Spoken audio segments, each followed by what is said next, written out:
살아계신 하나님 아버지, 감사와 찬송과 영광을 올려드립니다. 아멘. 오늘도 복된 새날을 한날을 저희들에게 허락하시고 생명 주시고 건강 주시고 또 저희들의 발걸음을 아버지의 집으로 주님의 몸된 교회로 이 은혜의 보좌 앞으로 옮겨주셔서 찬송케 하시고 기도를 올리게 하시고 말씀을 전하고 듣게 하시는 복된 자리로 저희를 인도하시니 아버지 감사합니다. 아멘. 아버지 하나님, 오늘 이 시간 하나님 앞에 나온 한 심령들의 그 마음 중심을 보시고 말씀을 통하여 꼭 필요한 은혜로 이 시간 임하여 주옵소서. 아멘. 성령 하나님, 저희들의 입술과 눈과 귀와 마음을 주장하셔서 온전히 하나님께로 향하는 저희들의 온 영과 귀와 눈과 입술이 되고 온 육체가 되고 온 영이 되고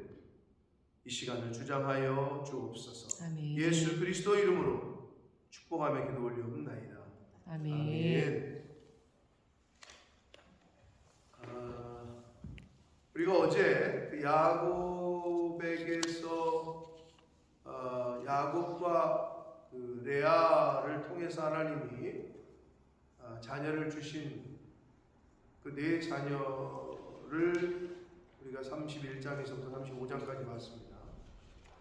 그런데 라헬은 자녀가 없었더라. 29장 31절에 하나님께서 사랑받지 못하던 레아에게 은혜를 주셔서 레아에게 먼저 자녀들을 주신 것을, 그리고 라헬은 자녀가 없었다 라고만 되어 있었는데 라헬이 자녀가 없었을 만한 이유를 오늘 이제 30장에서 보여주고 있어요. 라헬이 성품이 그렇게 좋지 않았던 걸로 보여져요. 30장 1절에 보면 라헬이 자기가 야곱에게서 아들을 낳지 못함을 보고 그의 언니를 시기하여, 그래요? 언니를 시기해. 축복은 못할 망정. 자기가 남편에게 사랑을 받고 있고 사랑받지 못하던 언니가 자녀를 낳았으면 축복은 못하는 망정. 배가 아픈 거야. 사돈이 땅을 사면 배가 아프다는데. 그래서 시기 질투를 합니다. 그런데 그리고 남편에게 말하기를 나에게 자식을 낳게 해라. 그게 자기 마음대로 되냐고, 야곱 마음대로. 그런데 뭐라 그래요? 그렇지 않으면 내가 죽겠다. 무서워요. 협박 아닌 협박을 합니다.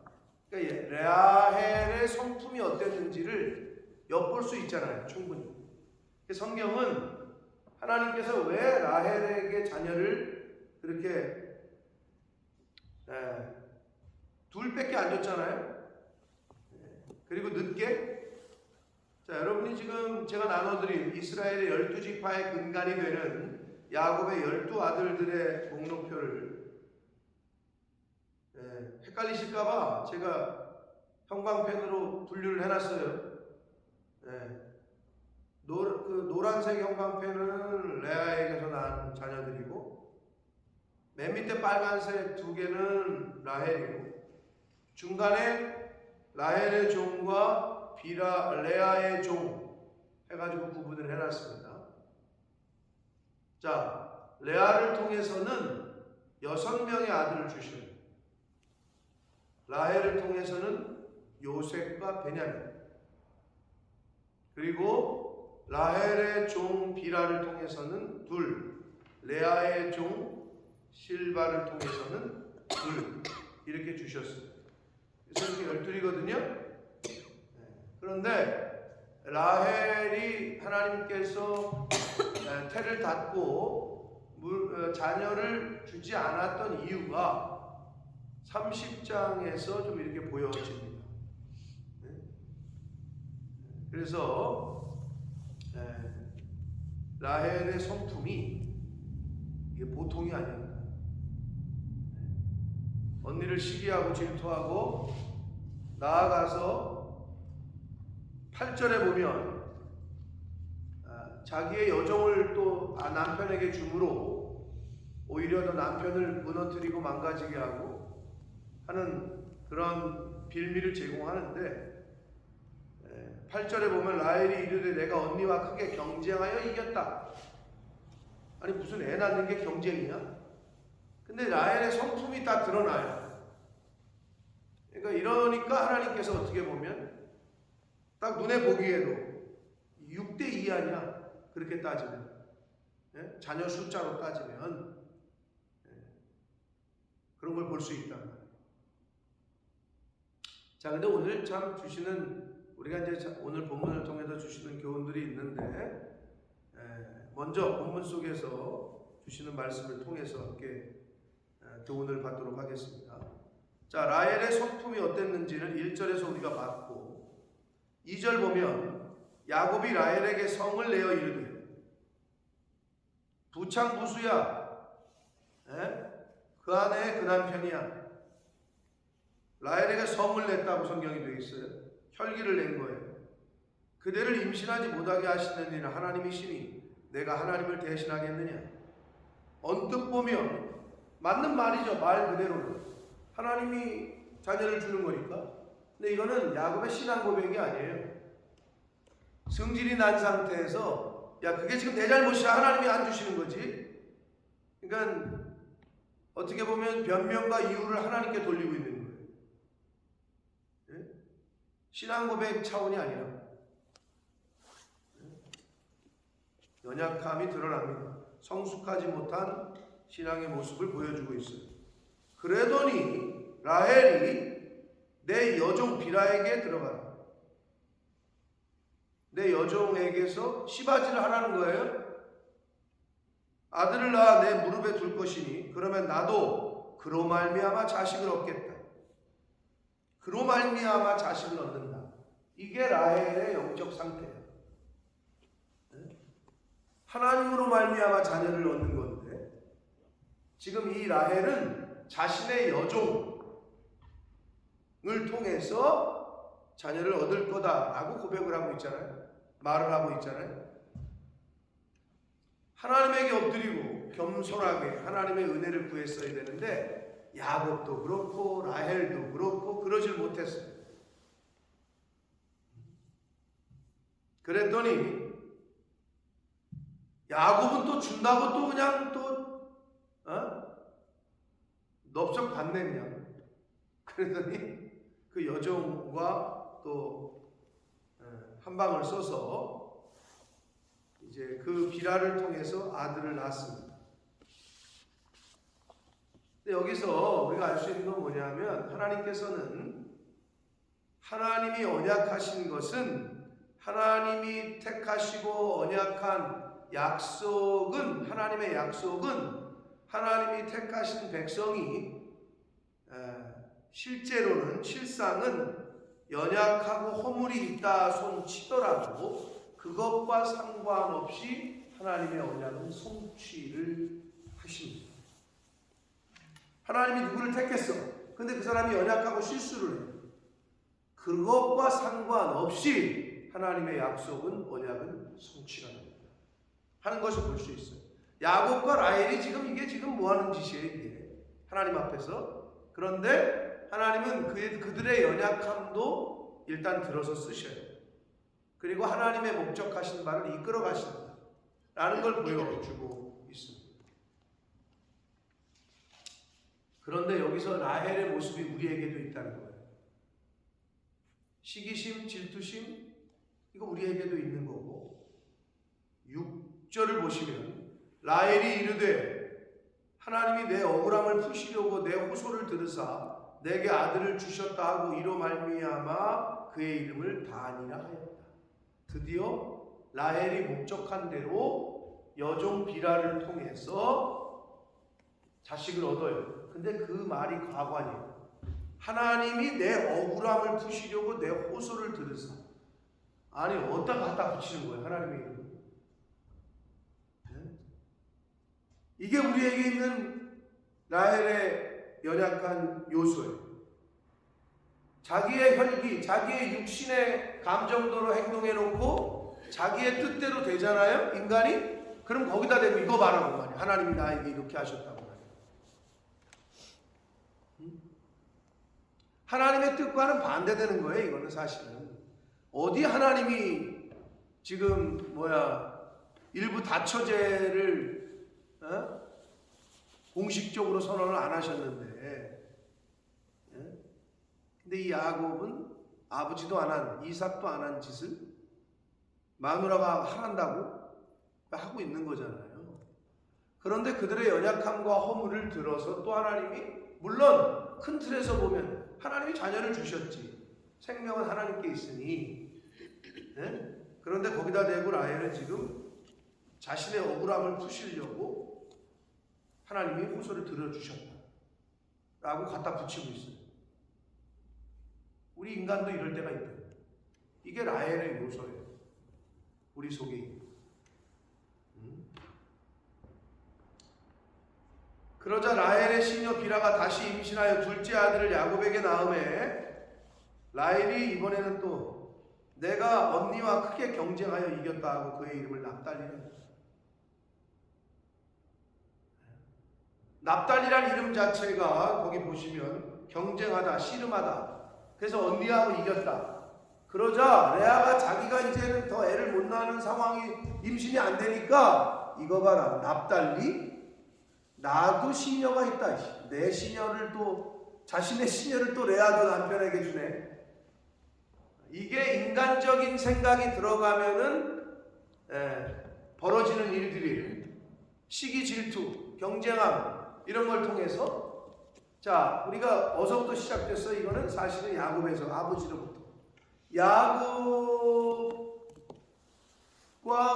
엄마가, 그리고 이삭과 에서 자신의 인간적인 생각으로 하다 보니까 서로 경쟁하게 됐고, 에서와 야곱은 철천지 원수가 되게 만들어졌고, 지금 후손이 이스라엘과 아랍 족속들이 싸우는 그렇게 됐잖아요. 여기도 마찬가지야. 라헬이 시녀를 통해서 애를 얻자 레아가 그걸 또 보고 가만히 납달리 하면서, 납달리란 이름만 들을 때도 열받았겠지. 그래가지고 레아가 또 자신의 시녀 실바를 야곱에게 주니까 야곱은 또 그냥 넙죽 받네. 그랬더니 이번에 갓과 아벨이라는 아들을 또 낳았습니다. 자, 그 스토리. 자, 다시 말씀드립니다. 라헬의 성품이 어땠는지가 충분히 엿보아지고 있고, 그 성품이 죄송하지만 나에게도 보여집니다. 시기와 질투, 그리고 경쟁함과 이런 것들은 하나님의 성령으로부터 오는 게 아니에요. 그러니까 내 안에 시기심이 올라온다, 내 안에 질투심이 올라온다, 내 안에 경쟁심이 올라온다, 거룩하지 않은 경쟁심이 올라온다. 그거는 성령으로부터 오는 게 아니기 때문에 그걸 분별하셔서 단칼에 치셔야 됩니다. 그걸 끊어버리는 훈련을 인생을 살면서 하셔야 돼요. 그리고 오늘 말씀에서 말씀드렸습니다마는 하나님이 택하신 사람들을 통해서 하나님의 언약, 하나님의 약속을 이루어 가시는데 그 사람들이 연약해. 그 사람들이 허물이 있어. 실수를 해. 그럼에도 불구하고 하나님의 약속은 성취가 됩니다. 그러니까 저와 여러분이 연약하단 말이야. 나 스스로를 봐. 우리가 뭐가 어디 완전해. 나 같은 게. 그런데도 하나님께서 그 연약함과 실수를 통해서도 일을 하신다 하는 것을 오늘 본문에서 잘 보여주고 있습니다. 자, 그래서 나눠드린 그 12지파의 근간이 되는 야곱의 12아들들 뭐 별로 어렵지 않죠. 레아 6, 라헬 2, 중간에 비라와 실바를 통해서, 여종들을 통해서 둘씩 넷 해서 12의 자녀, 이스라엘의 12지파가 이제 되게 됩니다. 그럼 이렇게 보시면 돼요. 이스라엘의 12지파가 어떻게 보면 인간적인 눈으로 볼 때 완전해? 그렇지 않아요. 시바지를 통해서, 종들을 통해서 그렇게 12지파. 그러니까 인간이 볼 때 완전한 어떤 깨끗한 어떤 그런 이렇게 12지파가 형성된 게 아니란 말이에요. 인간의 실수와 허물과 이런 것들을 통해서 뭉쳐졌어요. 근데 하나님께서는 그 12지파를 통해서 또 일을 하신다. 자, 그리고 우리가 한 가지 또 놓치면 안 되는 게 뭐냐면, 어떻게 보면 하나님께서는 레아의 자녀인 넷째 아들인 유다를 통해서 예수 그리스도가 이 땅에 오게 하셨잖아요. 유다 지파에서 영적인 장자권, 영적인 장자의 권한은 유다를 통해서, 레아를 통해서 낳은 아들 유다의 뿌리로 흘렀어요. 그런데 이 다음에 이제 출애굽기가 시작되잖아요. 야곱이 죽고, 야곱이 이제 창세기 마지막 부분에 야곱 다음에 아버지 아브라함, 할아버지 아브라함, 이삭, 야곱, 그 다음에 창세기에서 포커스를 두고 있는 인물이 누구예요? 요셉이죠. 그럼 요셉은 누구의 아들이에요? 라헬.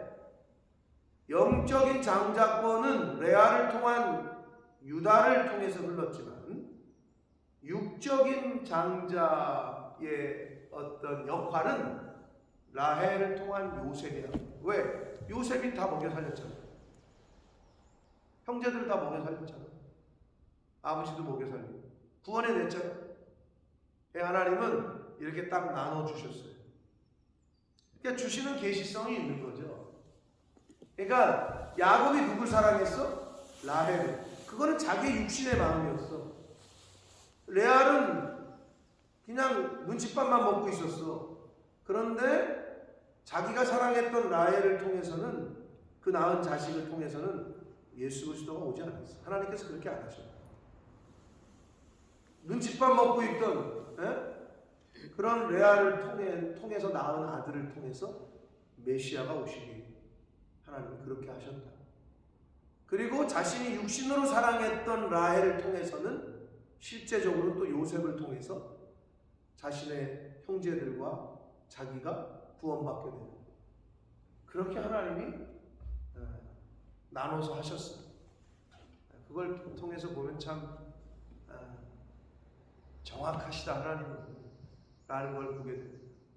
그래서 영적인 장자의 권한은 사실은 유다 지파를 통해서 흐르게 된 거고, 육적인 어떻게 보면은 장자의 권한과 역할은 요셉을 통해서 하게 됐던 거죠. 이 12지파의 구성만 봐도 완벽하지 않잖아요. 어떻게 보면 오합지졸이잖아요. 네 명의 여자를 통해서 이렇게 구성을 시키셨다. 그럼 하나님의 능력이 없어서 이렇게 하셨을까? 그건 아니라고 봐요. 연약함이 있어요. 야곱에게도, 라헬에게도 다 연약함이. 레아는 마찬가지지. 네가 이놈의 동생이 말이야 시녀를 통해서 그렇게 자녀를 낳으니까 이것 봐라, 나도 시녀가 있다 하면서 또 서로 경쟁하잖아요. 그게 인간의 연약함이고 어리석음이다. 근데 하나님께서는 그 인간들의 연약함과 어리석음을 통해서도 당신의 그 언약과 약속을 이루어 가시고 성취하신다 라는 것이 오늘 본문에서 보여지고 있고, 창세기에서 이제 이 이후의 말씀들에서 보여지고 있는 말씀입니다. 참 성령이 주시는 교훈들이 있고, 왜 이렇게 하셨을까를 곰곰이 생각해 보면 참 은혜가 있어요. 그러니까 우리가 매일 말씀을 듣고 보고 또 보고 하게 되는 거죠. 그래서 성경 읽으실 때, 앞으로 이제 쭉 읽을 때 이 12지파의 이야기, 이제 야곱 이후에 요셉으로 가거든요. 이제 중심이. 그런데 아무튼 이 12지파의 이름이 계속 나올 텐데 참고하시라고 제가 이제 나눠 드린 거고, 한번 보실 때마다 성경책에 껴놨다가 아니면 뭐 큐티책에 껴놨다가 보시면 도움이 되실 겁니다. 고로 저와 여러분 속에 있는 라헬의 요소, 레아의 요소, 시기 질투, 경쟁심 이런 거 다 내려놓고 뿌리 뽑는 오늘이 되시고, 그런 건 성령으로부터 오는 게 아니다 하는 걸 명심하시고, 하나님께서 연약한 자들을 들어서 인간의 실수와 연약함을 통해서도 그럼에도 불구하고 하나님의 약속은 계속해서 이어지고 성취가 되어져 간다 라는 것을 오늘 말씀을 통해 들었으니 저희는 그저 말씀만 따라가고 겸손하게 하나님 앞에 감사하게 그렇게 하루하루를 사시면 됩니다. 그래서 저와 여러분을 통해서 여러분의 가정을 통해서 이루실 하나님을 기대하고 그렇게 신뢰하고 믿고 그렇게 살아가는 오늘이 되시고 남은 인생이 되시기를 예수 그리스도 이름으로 축복합니다. 아멘. 살아계신 하나님 아버지 감사와 찬송과 영광을 올려드립니다. 아버지 하나님 인간적인 마음이 있었습니다. 야곱도 라헬도 레아도 그러나 그들의 인간적인 연약함과 실수와 허물을 통해서도 하나님께서는 하나님의 일을 진행시키십니다. 아버지 이스라엘의 12지파가 어떻게 구성이 되고 또 그들 가운데 어떤 마음으로 일을 벌였는지 오늘 말씀을 통해 또 보게 됩니다. 그러나 하나님께서는 그러한 인간들의 어리석음과 연약함을 통해서도 하나님 아버지의 뜻을 이루어 가시는 걸 보게 됩니다. 아버지, 저희들에게도 혹시 이러한 연약함, 이러한 실수가 있지는 않습니까? 라헬의 요소, 레아의 요소, 야곱의 요소가 나에게도 있지는 않습니까? 하나님, 말씀을 통해 내 속에 있는 그런 요소들을 뿌리 뽑게 하시고 걸러내게 하셔서 하나님 앞에 가는 그 순간까지 옛사람을 찾아내서 옛사람의 요소를 죽이고 끊고 버리게 하시고 오직 말씀으로 새 사람으로 그렇게 살아가다가 하나님 앞에 설 수 있도록 주님 은혜 내려 주옵소서. 아멘. 예수 그리스도 이름으로 축복하며 기도 올리옵나이다. 아멘.